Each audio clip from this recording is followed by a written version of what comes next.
Is it innocent for others? Adriana Costa is host of Mom Life on Local Now, and Abby Johnson is founder and director of And Then There Were None. Thank you, ladies, for joining me. You know, we put this poll up on our Facebook page and asked our viewers, what do you think? Is wine mom culture a good thing or a bad thing? And, you know, 70% said no big deal. Only 30% really believe that this is actually a bad thing. Abby, you have 8 kids. You posted something that I had a chuckle about, saying you don't need wine to be a good mom. Do you think that's a little judgy? I mean, momming is hard for a lot of people. It is hard. I mean, look, being a mother is the most sacrificial thing you'll ever do in your life. It's the most rewarding thing you'll ever do in your life. But I just know that we're really fostering this idea that we need a substance to cope with life, to cope with motherhood. And it's not healthy. And it's time that moms, people like me, I mean, I've got 8 kids, I'm busy, I've got a crazy life. But it's time for people to start really speaking out about the dangers of this culture that they're really perpetuating to the American woman.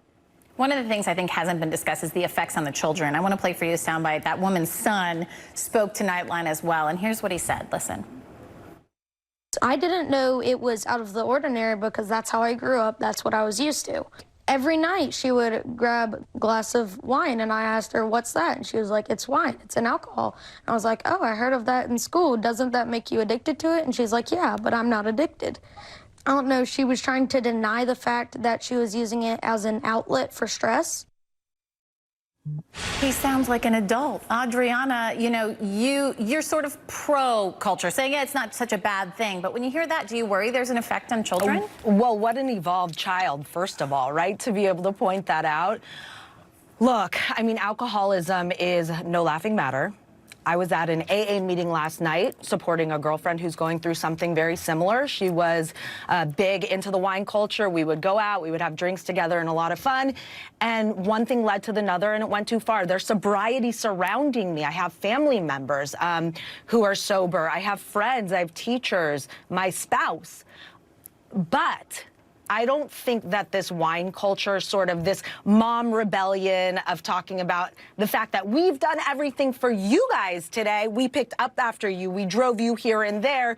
We are trying to be the perfect spouses. We are working. So it's sort of like this wine culture is like this mom rebellion of us sticking together and saying, now I'm going to have a drink at the end of the day. It is me time. I'm going to focus on myself. And the t-shirt, I mean, listen, I've hashtag one too many times coffee to cocktails. I joke about it all the time. I almost think I joke about it or talk about it more than I actually drink.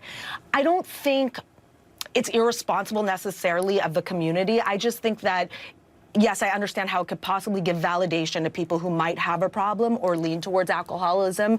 It makes it okay. But then again, do the Corona commercials, I mean, should we not be watching movies where there's drug abuse in it or cocaine where they glamorize that? So I think you have to draw the line for yourself is ultimately my answer. Yeah, I mean, to your point, Abby, there are dilly-dilly commercials at Super Bowl time, and all the guys can watch football and drink as much beer as they want. And Adriana is saying, listen, this is the only outlet we have. Leave us be. What's your response to that? Well, I think it's really sad if the only outlet a woman has is to drink alcohol. I mean, I'm not opposed to having a glass of wine every once in a while, if it's my anniversary dinner, whatever it may be. But if that's your only coping mechanism, if that's your only outlet, that's actually really, really sad. And that's very telling about a woman's life, that she needs to find other ways to cope. She needs to find other outlets. And there are many of them out there that don't involve drinking or potentially alcohol abuse. And what does it say to our children? That momming is so hard, that dealing with you is so hard every day, that I have to drink in order to be a mom. It's a devaluation of our children. It's just a little bit, but that's what happens. That's how devaluing happens. That's how dehumanization happens. Adriana, I'll just give you the last word. Yeah, no, I don't disagree with you. I mean, listen, you do have to have different coping mechanisms. There's no doubt about it, whether it be yoga or some form of exercise or meditation or eating healthy, going on a walk, whatever it is. I absolutely agree with that and advocate for that.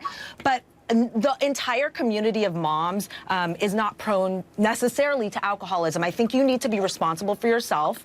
I think you need to make wise decisions. One glass of wine at the end of the day doesn't mean an entire bottle.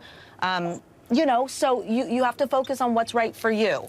What I is will that still line? be I think that's hashtagging. what- I will still be hashtagging coffee to cocktails. That doesn't mean it's right Don't for take that away everyone, from Adriana. Do not, girl, we won't let you.